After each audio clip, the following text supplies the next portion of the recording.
اور یاد رکھو جب کہ کہا تھا تیرے رب نے صلی اللہ علیہ وسلم فرشتوں سے، میں سنے ہوئے گارے سے جو خشک ہو کر کھنکھنا رہا ہے ایک بشر بنانے والا ہوں۔ اب عجیب نوٹ کیجئے، قرآن نے 6-7 الفاظ استعمال کیے، تراب مٹی، تین مٹی اور پانی کو ملا دیں گارا بنا، وہ تین ہے، تین لازم، وہ تغاری جو آپ نے گارے کی بنائی تھی اس میں تھوڑی سی توڑی ڈال دیجئے، اس میں ڈھیس اٹھے گا۔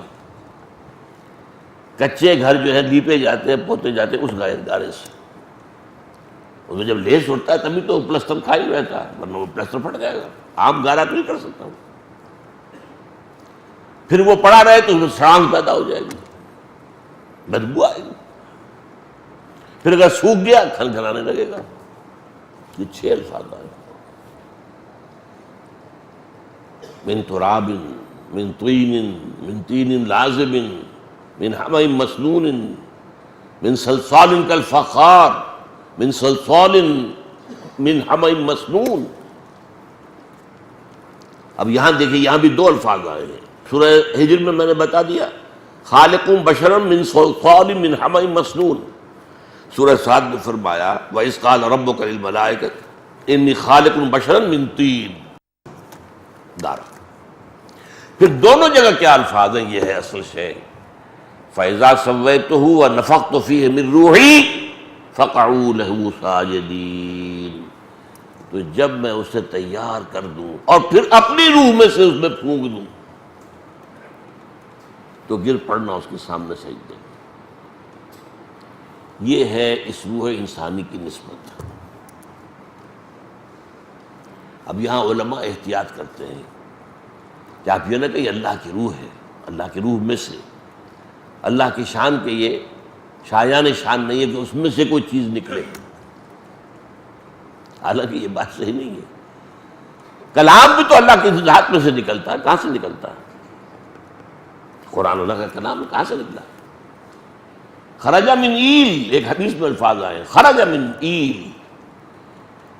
اللہ تعالیٰ کی خدمت میں تحفہ اس سے بہتر کوئی پیش نہیں کیا جا سکتا جو خود اس کے اندر سے برآمد ہوا ہے۔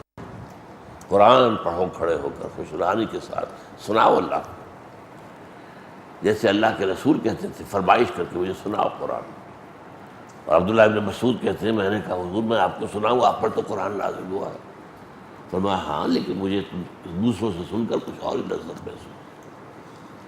اللہ بھی سنے گا، حدیث میں ہے قیامت کے دن جو عالم باعمل ہوگا، جو اللہ کے دین کی شرطوں کو پورا کرتا ہوگا اور پھر بہت اچھا خوش رہان قاری بھی ہوگا، اللہ فرمائیں گے قرات کرتے رہو کرتے رہو کرتے رہو، جب تک کرتے رہو گے تمہارے درجے بلند سے بلندتر ہوتے چلے جائیں گے۔ ہونا ہے تو انی خالق بشرا من صلصال من حمأ مسنون یا انی خالق بشرا من طین فَإِذَا سَوَّيْتُهُ وَنَفَخْتُ فِيهِ مِنْ رُوحِي فَقَعُوا لَهُ سَاجِدِينَ۔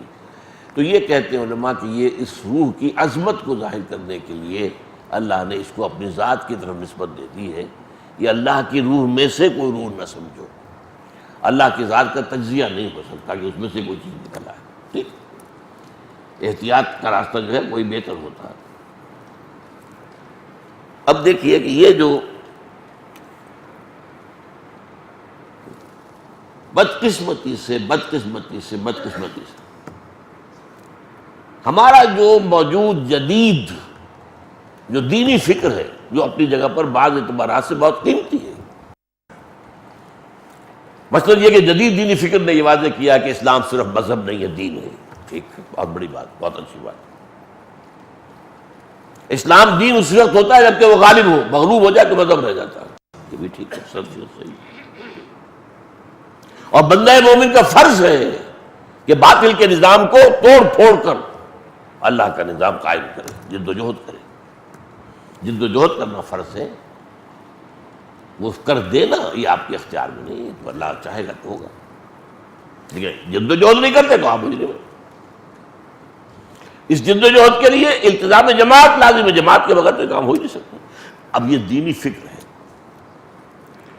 اور موجودہ دور میں کچھ لوگوں نے اس کو اجاگر کیا ہے، واضح کیا ہے، اور وہ ایک بڑا احسان ہے اس امت کے اوپر۔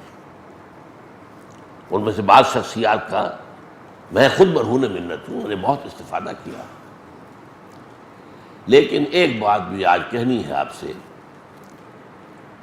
کہ سید ہوں، شبلی نعمانی ہوں، مولانا فراہی ہوں،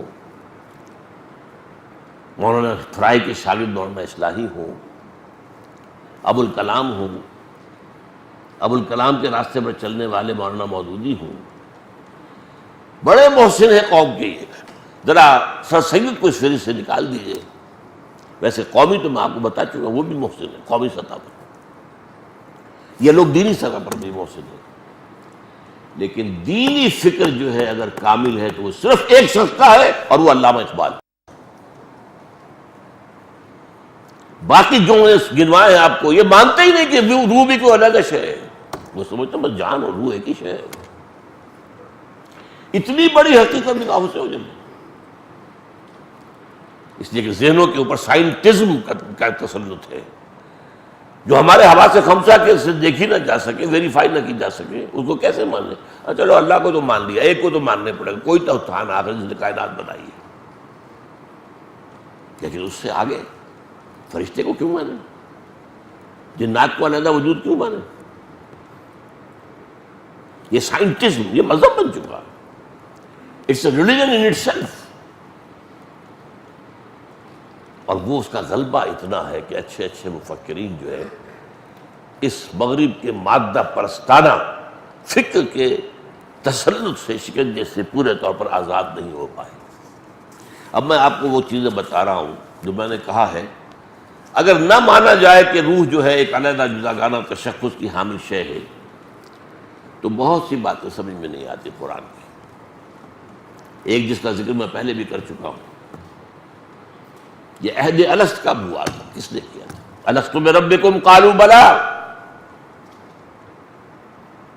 ظاہر بات ہے ارواح نے کیا تھا، جسد تو تھے ہی نہیں، اور تمام انسان ایک جگہ تو جمع ہو ہی نہیں سکتے تھے، وہ تو نسل بعد نسل انسان دنیا میں آئیں گے نا، آدم کے پھر 3 بیٹے یا جتنے بیٹے ہوں گے، پھر ان کے بیٹے ہوں گے، پھر ان کے بیٹے ہوں گے، پھر ان کے بیٹے ہوں گے، قیامت تک جو ہے وارم بھرم ہاں انسان آ جائیں گے، لیکن وہ ایک وقت میں تو جمع نہیں ہو سکتے، ہاں ہوں گے ایک دن، اور وہ قیامت کا دن ہے، وہاں پھر جمع ہو جانا سب نے، یا پھر وہ اس الست میں، عہد الست کے اور جمع سے۔ اب یہی وہ چیز ہے جو میں نے ابھی آیت آپ کو سنائی، اس سے سورہ اعراف کے اندر ہے۔ ہم نے جہنم کے لیے بہت سے لوگوں کو پیدا کر دیا، جہنم کے لیے، آخر ہمیں چاہیے نا کچھ ایندھن، جہنم کے لیے بھی درکار ہے، بہت سے انسان ہم نے پیدا اس لیے کیے، ان کا حال کیا ہے؟ لہم قلوب لا یفقہون بہا ولہم اعین لا یبصرون بہا ولہم آذان لا یسمعون بہا اولئک کالانعام بل هم اضل۔ وہ تو چوپایوں کے مانند ہیں، بلکہ ان سے بھی گئے گزرے کیوں ہیں؟ اضل کیوں ہیں؟ پیدا تو ہم نے اس جگہ پر کیا تھا نا ان کو، یہ گر گئے، نیچے آ گئے، پڑے رہے قعر مذلت کے اندر، اٹھے نہیں، لہٰذا یہ حیوان ہے، انہیں انسان نہ سمجھو، یہ انسان نما حیوان ہے۔ اچھا، نمبر 2 چیزیں،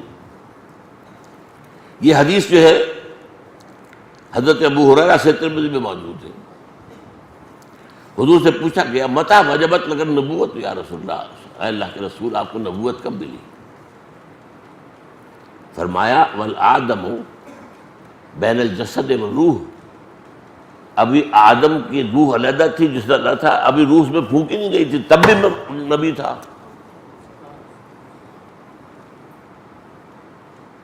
کون تھا نبی؟ محمد ابن عبداللہ ابن عبد المطلب، یہ تو بہت عرصے بعد 10-12 ہزار سال بعد آئیں گے دنیا میں، ان کی تو ولادت ہوگی آمنہ کے بطن سے اور عبداللہ کے صلب سے۔ یہ کون ہے؟ وہ روح ہے، روح محمدی، اور اسی کو ایک اور حدیث میں نور محمدی کہا گیا۔ بدقسمتی سے ہمارے ہاں ایک طرف جو بریلوی مکتبے فکر کے لوگ ہیں انہوں نے سارا جو ہے ڈیرا ہی لگا رکھا اس پر، اور ایک طرف دوسرے لوگ ہیں وہ اس کا انکار مطلق کرتے ہیں، حالانکہ لفظ آیا ہے نور، قرآن کو بھی نور کہا گیا، اور